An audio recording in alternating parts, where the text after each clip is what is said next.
Saludos everybody, welcome back to Decentshirt, where we play cards while we wear decent shirts. And you could say that we have something woody.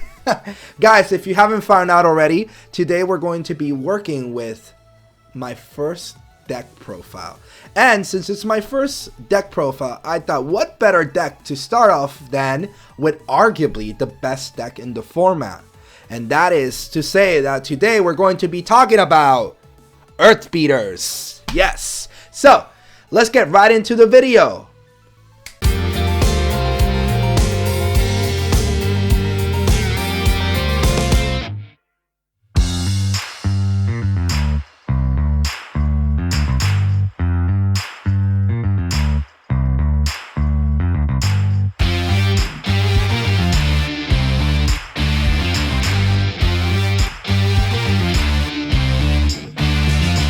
Earth Beaters is considered by many the best deck in the format, at least in terms of when we're talking about the first edition. It basically checks all the boxes in terms of power, defense, searchability, and just general game plan. And so I decided that the best way to start with a deck profile would probably be to highlight the best deck in the format, at least the one that is considered the best deck by many people. And so we're going to begin first by showing you the cards. I'm going to play every single card without going into any detail about why I have that many playing in the deck or what does the card do, because I'm going to leave that for the second portion of the deck. Right now, I'm just going to show you the deck so you can take a screenshot if you're interested in taking a screenshot and then playing with it yourself. Alright, so that should do it for now. Alright, so beginning with the star of the show, we have 3 Vysceris, 3 Equalings, 3 Roma Gems,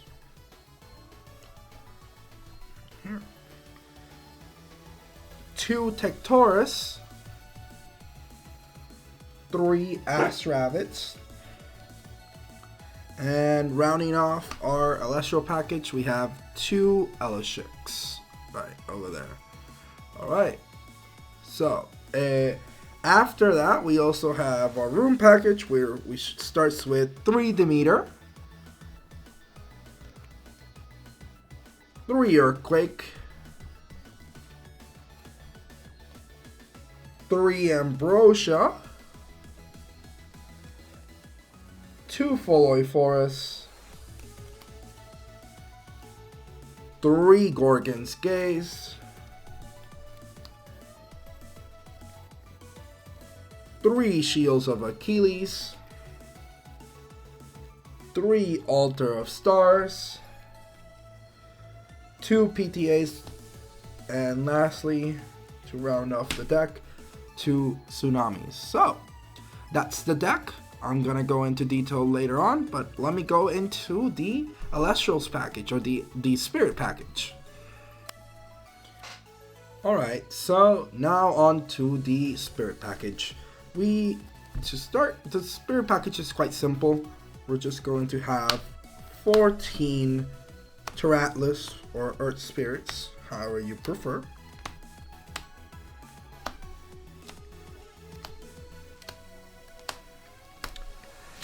And after those 14 spirits, we have 4 Saptors for our Thunder package, and to round it off, 2 Leviathans for our Water package. Okay, that should do that. Now let's move on to the second part of the video, the in-depth review. Alright, now that we showed you the deck, now it's time to go into what each card does and why we run it. Starting with the star of the show, Vysceris. Vysceris is the reason why we named this Earth Beaters. It's a very aggressive card that is also considered almost a one-card combo that exhibits a lot of pressure on your opponent. For those that don't know what it does, essentially it has the effect that it gains 1 attack for each Vysceris in play. And this is not limited to just your Vysceris, it also applies to your opponent's Vysceris. And it also applies to itself. So Even though it says it has 4 attack here, in reality, it really means that it's starting with a 5. And a 5 1-drop is really strong in this game. It's considered like one of the marquee stats that you want to reach to get over your opponent.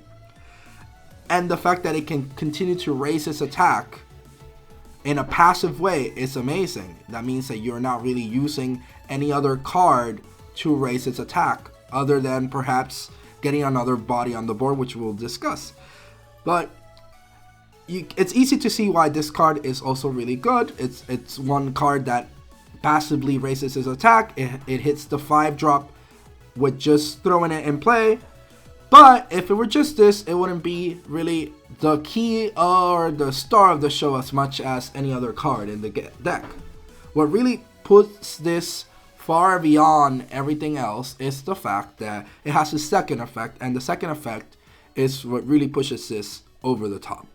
The second effect says that if Vysceris is able to destroy one of your opponent's Elestrals in battle, then you are allowed to search your deck and summon another Vysceris directly from the deck or either from your hand as well, and summon it in defense position. Now, I'm sure that this needs no explanation, but I'm still gonna try to explain why this is a filthy broken ability, right? The idea that you are able to cast another Elestral in the same turn is one of the most offensive and most intimidating parts of this card, because Elestrals right now in the first edition is a very tempo based, and usually the first couple of turns you're trying to get over your opponent's first Elestral and you're trying to use your runes, and whoever gets to deal that first KO over doesn't really dictate the rest of the match, because normally you have enough to come back, right?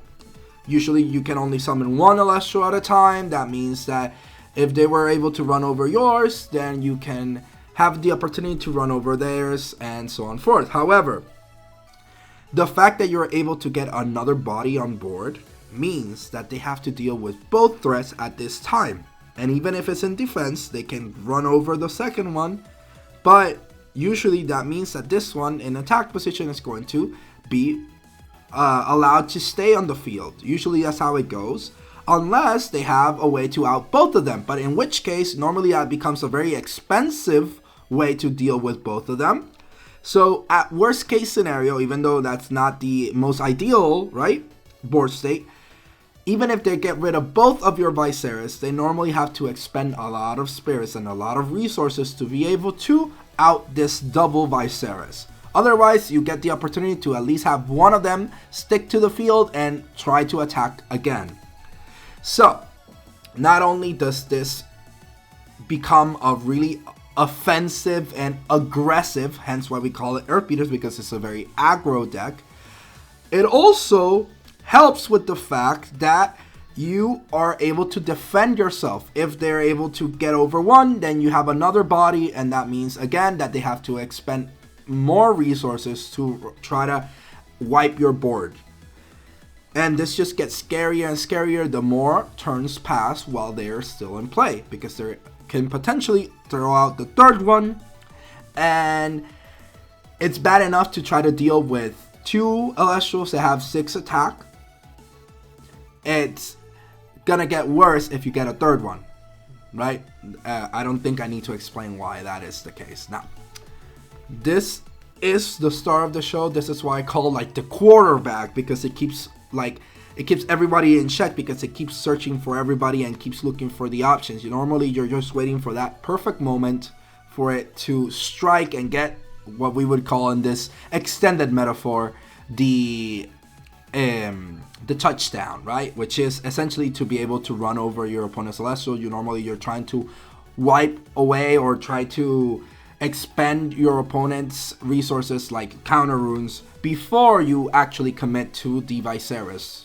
Normally the first one, if you have 2 of them, normally the first one is a bait, and then the second one is usually wait until your opponent doesn't have any counter rune or you feel like they don't have a counter rune that can really stop the Vysceris. Moving on to the main help for Vysceris is Equalinks. Equalinks is another great stat attacker because it has 4 attack and 3 defense, so it means it has great stats. But also, it is the Nexus of the Earth engine. Essentially, it has the effect that you can Nexus up to 2 Earth Spirits from anywhere on the field, in your field of course. And when you do, you're able to target and destroy a rune from your opponent's field. This can be face up, it can be face down, it doesn't matter. It just lets you eliminate one of your opponent's runes on the field. Now, I'm sure that you can see why this card is also really strong. It's able to not only exude pressure with a 4 stat, right? It also is able to force your opponent to use their counter runes, because the moment that Equalinks is in play, normally that means that you're going to use this effect, and this means that you're going to have to force your opponent, or your opponent is going to be forced to apply and use one of their counter runes to try to stop Equalinks. And if you don't do it, right, if they don't stop the Equalinks, then you got a free destruction on their field. And you can continue to do this, so this is not something that would end just one turn. In theory, you would continue to use this for any type of protection that your opponent would use. Now, if it was just that, it would be really good. But also the fact that Equalinks can get away with possibly you making your opponent use 2 of the runes or losing 2 of the runes is another reason why this card is really, really strong in this meta. Because you can force your opponent to use the first time, but if they don't use it or they can't use that rune, then you can then attack, and normally they're going to try to react to that attack, and that means that you force the second rune. And that's why this card is an excellent partner to Vysceris, because not only does it get rid of the back row that is what is trying to stop Vysceris, but also Equalinks is essentially a 2-for-1, right? You're getting so much inherent value out of the Equalinks that when you really see it, Equalinks almost sometimes sees it seems better than Vysceris at times, because it exudes so much pressure on the counter runes, right, on your opponent's back row. And it's not you, or it's not the opponent that is determining the counter runes or when to use those counter runes. It's now the Equalinks. And that is tremendous value out of just one card. Alright, so moving on, we go to the Searcher of the deck. One of the reasons why this deck is so powerful is not just because it has powerful offensive options, it's also because it is very consistent, and that is due to this card over here. Ramagem doesn't have really stellar attacks. See what I did there? Ignore it. Anyhow, 2 attack, 3 defense. It's not even that viable as a defensive wall. However, it does have an excellent ability or effect that says that when you normal cast Ramagem, you're able to search for any 1-drop that is Earth. That means that you're allowed to search both your Equalinks and your Vysceris, right? You're able to search one of them. And that goes a long way, because if you don't open up your hand, right, your starting hand with Vysceris or Equalinks, this is usually what you're going to see, and this helps you play defensively while also adding value to your hand. So if you don't get to see the cards that you want in your hand, normally Ramagem is the go-to to try to stall for a bit, but also add advantage to your hand. And so that's why this card is in the deck. It's a mandatory 3-off if you ask me. Excellent card. It makes sure that you always have access to your Elestrals, at least in every game. And it's very weird for you to not open this card or one of the other 2 that we've already discussed.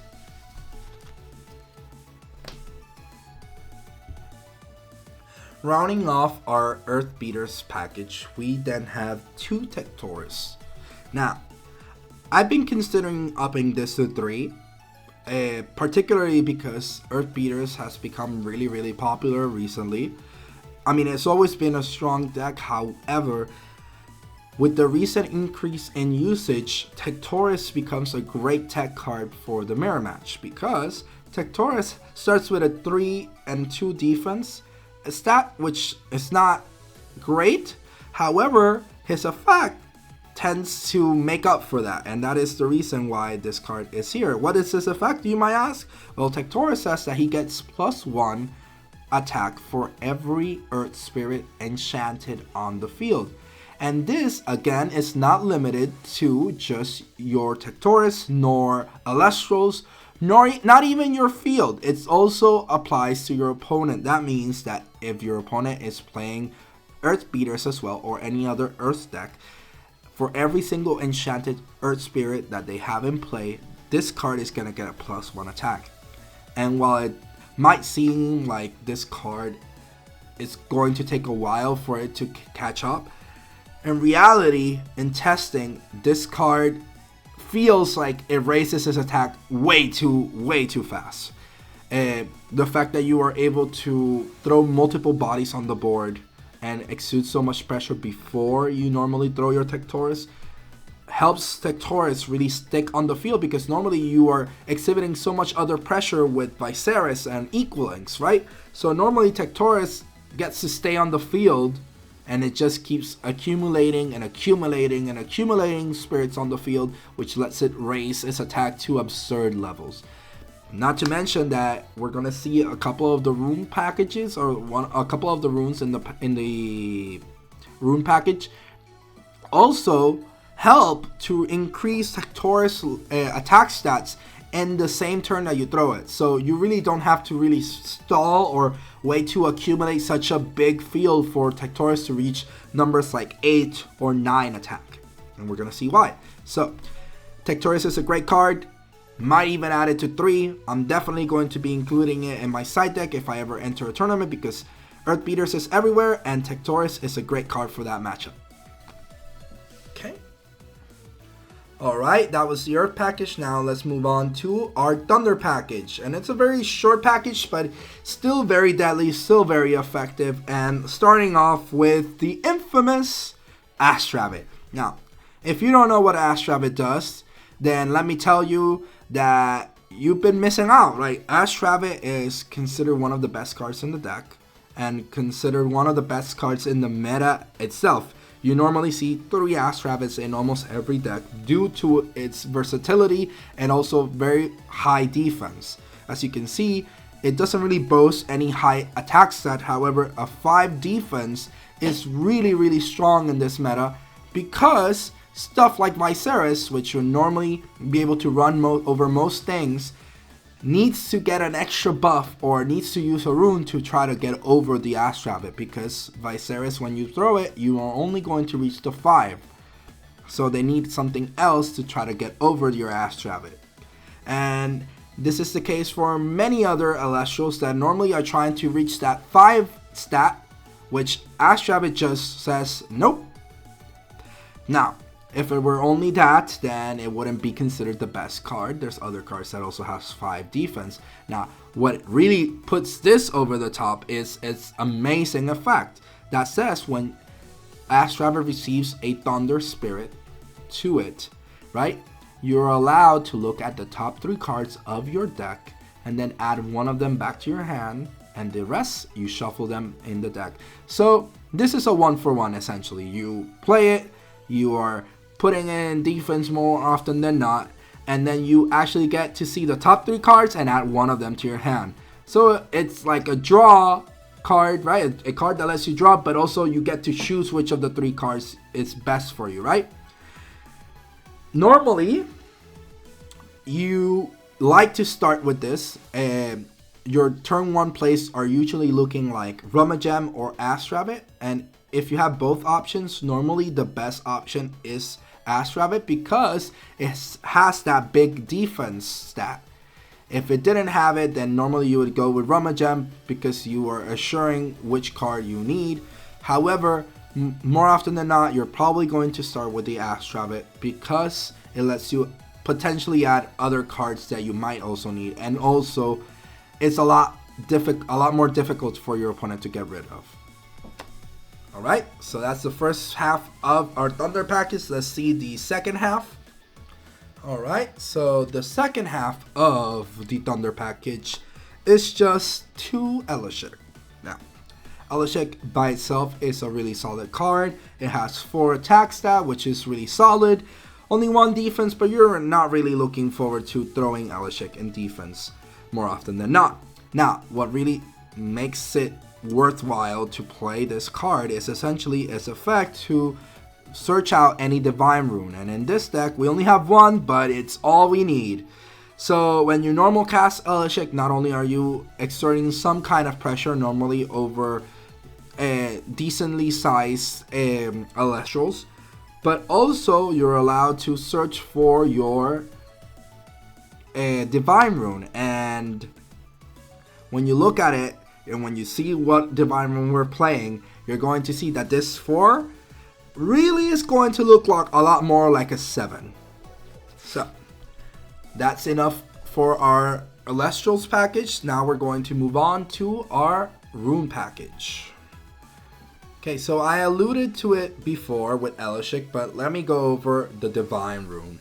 The divine rune for this deck is none other than the beautiful Demeter.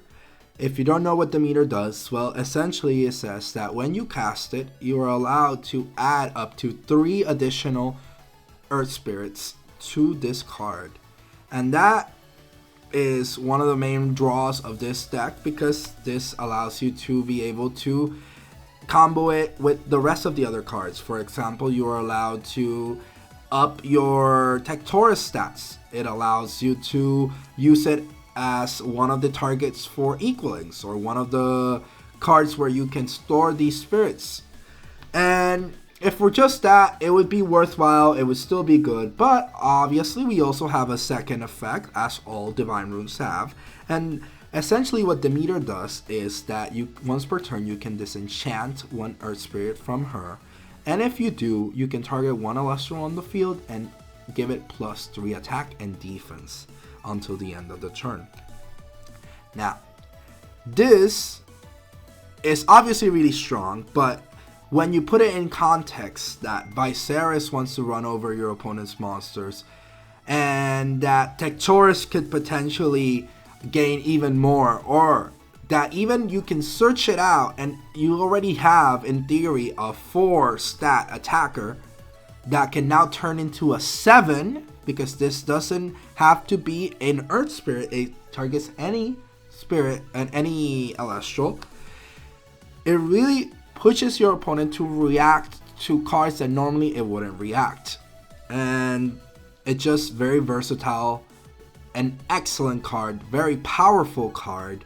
And if this deck didn't have it, it would be so much worse. So clearly one of the most important cards of the deck.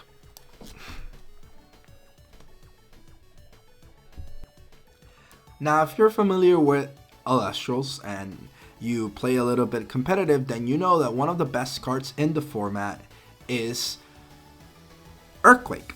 However, normally you have to make a lot of space for Earthquake, normally space that you don't really want to use, but you feel forced to, right? Normally you have to put like 4 Earth Spirits so you can use Earthquake. However,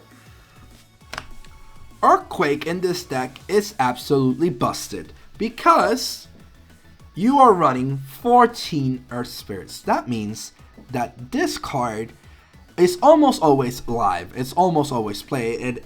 If you run 3, there's a good chance that you're going to be able to play all 3. And just the fact that you can just say no to any Elestral, you can target and destroy it, is absolutely insane. Because if there was ever anything that could stop the Vysceris or the Equalings, that the Equalings already takes care of your runes, your opponent's runes, then the Earthquake is the excellent partner to all of that. So definitely a mandatory 3 of. I don't know why you wouldn't run 3 of this card. It always is live, and honestly, it's the best deck that can utilize Earthquake. So 3 of. Moving forward, we also have 3 Ambrosias. Ambrosias, if you don't know what it does, it's one of the most played cards in every deck, and it's due to its just versatility. It basically says that for 1 spirit, you are allowed to add 3 spirits from your underworld back to your spirit deck. So essentially it's a healing card. And I normally go back and forth between if I want to run 2 or if I want to run 3. But right now, looking at the meta and looking how stall has suddenly become more prevalent, I think that 3 just feels really good right now in the format. So that's why I'm running 3. Feels really good. Good at the start, good in the late game, good in the mid game. Usually you don't want to see this at the start, but this also makes it easier on you if you ever have to mulligan. So 3 of these. And now to end with all the runes before we get into the counter runes, we run 2 Foloi Forests. Now, normally you wouldn't see many decks run stadiums. However, this deck makes excellent use of Foloi Forests. If you don't know what the stadium does, essentially it says that for each enchanted Earth Spirit on each Elestral, you get +1 attack and +1 defense. So this could potentially make Tectoris just 1 drop, and the Foloi Forest in play makes it so that you could get a 6 drop in 1 turn, right? It's insane. Also, it helps Vysceris get over things like Ash Rabbit, because suddenly now it's not a 5 drop, it's a 6 drop. And the same goes for any other deck. Suddenly your Rummagem becomes a lot stronger, your Equilix suddenly feels like it can stack up against all the other big 5 attackers, and it just goes a long way, especially if you combine it with Equilix, moving your Earth Spirits around so that your weaker spirits can suddenly become a lot stronger. Another reason why this card is also really strong is the fact that, like I said before, most decks are not running stadiums. So normally if you play 1 Foloi Forest, it's very weird for your opponent to be able to run over it or take care of it unless they use something like a Pegasus or a Thunderstorm, but in which case they're using their effect to get rid of your stadium and not your counter runes, and that is excellent value if you ask me. So normally if the Foloi Forest is sent to the underworld, it's usually because you sent it, because you moved the energy, right, the spirit, from using Equilings. Essentially, great card. I don't think you need more than 2. Some people run 3. I personally think 2 is good enough. You don't really want to draw 2 of them in your starting hand or throughout a game. You really just want to see 1. So that's why we run 2. But excellent card for this deck. Alright, now we're going to get to the counter runes. The ones that don't really change that much from deck to deck. This deck might have a couple of changes, but the idea is usually you run all the counter runes that you can run, and that is the case for this deck. We are running 3 Gorgon's Gaze. Gorgon's Gaze is what I consider personally to be the best card in the game. If you don't know what it does, it essentially says that you can target an Elestral and you can suppress its effect. If you don't know what suppress means, it basically negates its effect, so it no longer has an effect. And that Elestral is no longer able to ascend, Nexus, or even uses or even attack, right? So it's not only that it stops the effect, it just stops anything that you want to do with it. If you want to enchant it, you can't do it. If you want to ascend, you cannot do it. If you want to use this effect, you can't do it. And if you want to attack, you can't. So this is the biggest no that you'll find in the game. If you run the Gorgon's Gaze, usually this is the card that dictates many of the games. If you draw it, it's more of a case of who gets to draw more Gorgon's Gazes, if I'm being completely honest. However, that's why we have a rune removal that Vysceris is great at making sure that Gorgon's Gates get played, because normally it is a big detractor. Normally they don't want your Vysceris to attack, so you get to force your opponents to use theirs. But it's very powerful. Normally, if it's in the hands of a really good player, they'll know when to use it, and that means that this can really punish you if you're committing to just one play, or if you're already in the late game and then suddenly your opponent draws it. It can really stop you. But if I'm saying that it can stop you, it also means that it can stop your opponents. Hence why we run 3.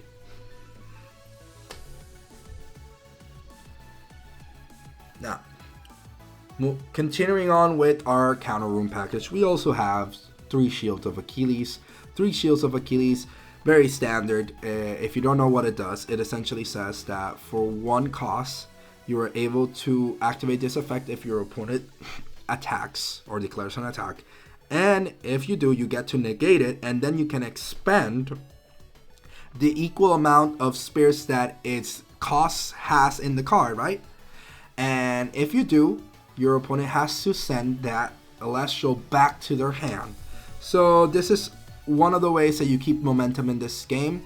It makes it so that your opponent loses that Elestral back to their hand, like it loses its board presence. And if you ever are in a sticky situation, usually Shield of Achilles is the answer. The only problem with this card is that it's a little bit not passive, but it's not as trigger happy as the Gorgons that is also used to stop, because you have to wait for your opponent to declare the attack.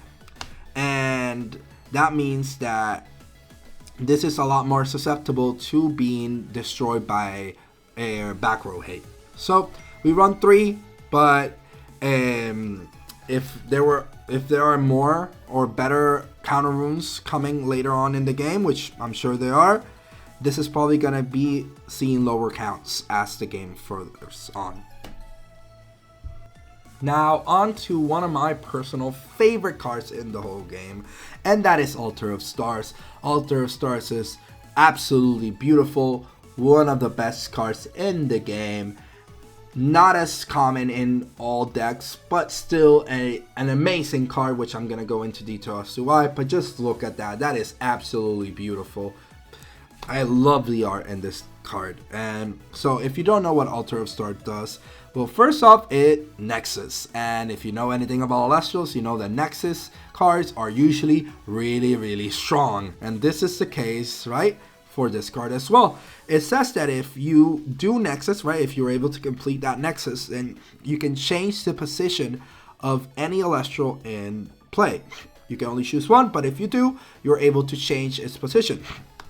Now, the reason why this card is as good as it is, it's not just because of Nexus, it's the fact that you are allowed to use this in very different situations, right? You don't just have to use it as a defensive option, which would be the normal or the most immediate use for Altar of Stars.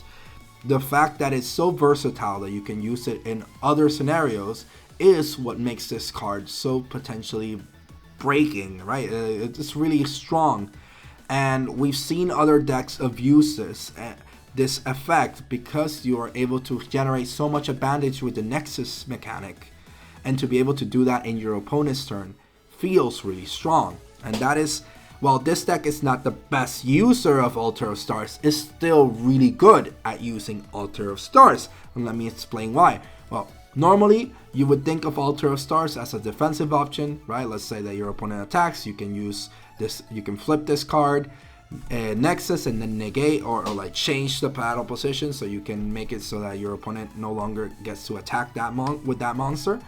However, this deck has a really cute interaction between Altar of Stars and Vysceris, which if you have it right, if you had this set for over a turn and you get to the turn where your Vysceris gets to run over your opponent's Elestral and you get the effect and you get to summon the other Elestral, normally that second Vysceris wouldn't be able to attack because it would be summoned in defense position. That is part of its effect. However, if you really want to be that cheeky and you want to be very aggro, you are also allowed to use this card, right? You're able to use Altar of Stars, and if you can move around energies and then change the battle position of that second Vysceris so that that second Vysceris can attack. And now that Vysceris is not going to have 5 attack. No, that Vysceris is now going to have 6 attack, which means that it's going to come back swinging even harder, right? And usually it's really hard for your opponent to come back out of 3 Vysceris in play, because they can normally get rid of 1. 2 is a little bit like you have to have the cards in your hand, but 3 Vysceris, that's a lot to ask about, right? A lot to ask of a person. So Altar of Stars has great utility in this deck. It is an excellent card by itself, but it also combos with the rest of the deck, and that's why we run 3 of this card. Now, going to the last 2 cards of the generic counter room package, we have 2 Poison Tipped Arrow, also known as PTA. PTA is a really good card, however, it really lacks certain explosiveness that this deck really likes. However, it's still a really good card. I often find myself debating whether I should run the 3rd and maybe exchange the 3rd shield for the 3rd PTA. However, if you don't know what it does, essentially it says that when your opponent casts an Elestial, you can flip this over and give it -2 attack. So that by itself is a pretty decent effect.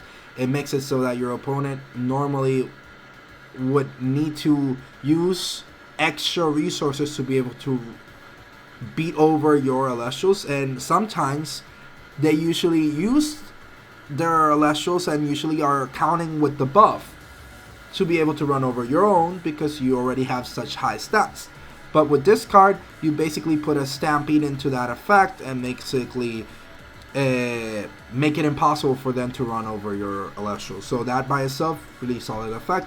However, the main reason why we run this card is due to a second effect, which says that during the end phase of the turn that it was played, you are allowed to expend equal to the cost of the Elestral that lost its attack.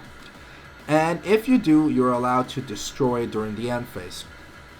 Excellent effect. The only problem with this, again, is the fact that you have to wait until the end phase. And if you have to wait till the end phase, that means that you're giving your opponent enough space and time for them to do something about it, right? It's not as easy to stop what your opponent might be cooking, right? They might be able to use their effects still. They might be able to use their attack, right? And this is the reason why we normally leave this card for the extra deck, and normally we really like to use this card against stall decks, because stall decks really hate this card. They don't like to attack, so Shield of Achilles doesn't really do anything against them, but they really don't like to do this because they lose a lot of momentum with PTA. So essentially 2 of them would like to play 3. In some instances it's better to run 3, but at least for now 2. Lastly, to round off the deck and the counter runes, we're running 2 Tsunamis. Now, Tsunamis is a really strong card, but it's very meta dependent. If the meta doesn't have a lot of water, then this card is absolutely broken. One of the strongest cards.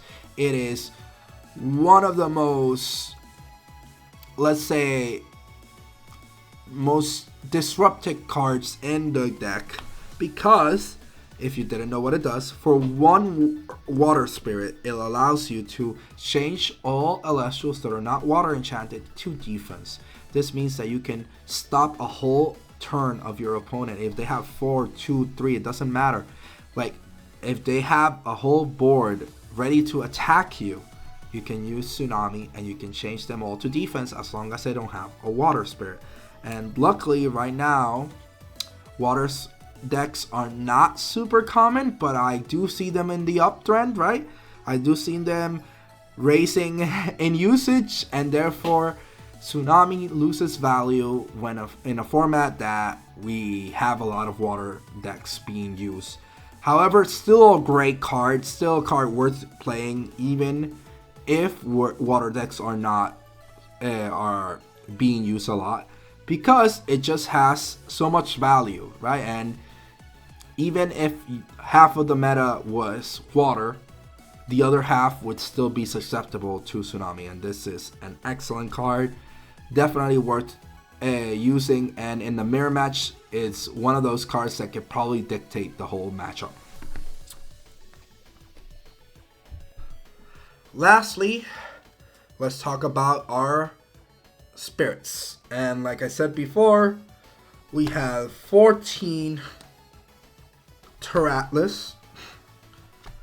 Now, if I'm being completely honest, I'm not the one that came up with this amount. This is the amount that has been very standardized for Earth Beaters, particularly since Decentshirt started to win the tournaments with Earth Beaters.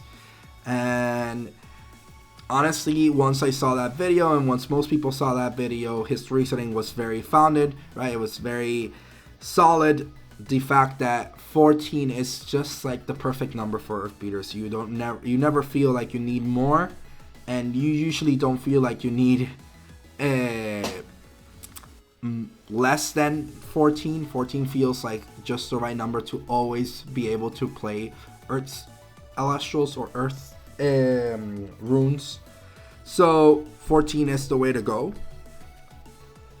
We do have 4 Scepters. The reason why we're running 4 Scepters is because of our Thunder package. You want to be able to use Scepter. You want to be able to use Ash Rabbit and Elestrals, and normally you get to use one of each in a game. Sometimes you're able to proc the Ash Rabbit more than once, and in those instances, that's why we run 4 of them. Worst case scenario, they become bait for when your opponent gets to attack you or make you expend for whatever reason. And the last 2 to be able to activate our Tsunamis, we have 2 Leviathan. Also, Leviathan is excellent to be able to counter your opposing Tsunamis, right? Because Tsunami says that if they're water enchanted, it doesn't affect them. So in theory, you could add a water spirit to one of your monsters or one of your Elestrals, and if you do, then suddenly they're immune to Tsunami. So that's why it's always handy to have at least 2 of them. Well.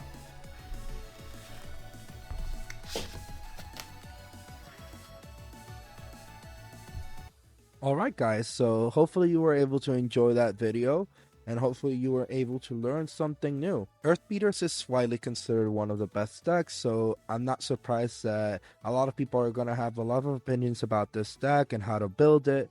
But hopefully, from my perspective, you were able to learn of 1 or 2 cards that you hadn't considered for your deck, or that you've been thinking about, and this was the video that really sold you on the card. So regardless, I hope that you found value in this video, and to end off the video, I want you to answer the question of the day, which is, what is the most important card in Earth Beaters? Is it Vysceris? Is it Equalinx? Is it Demeter?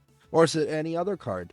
Please write it down in the comment section below. I'm going to be reading and liking those that I see. So by all means, please write it down in the comment section. Now, don't forget, like, share, and subscribe, because there's a lot of good content. And if you guys don't subscribe, you're going to miss out on it. So that will be all for me, and that will be all for today's video.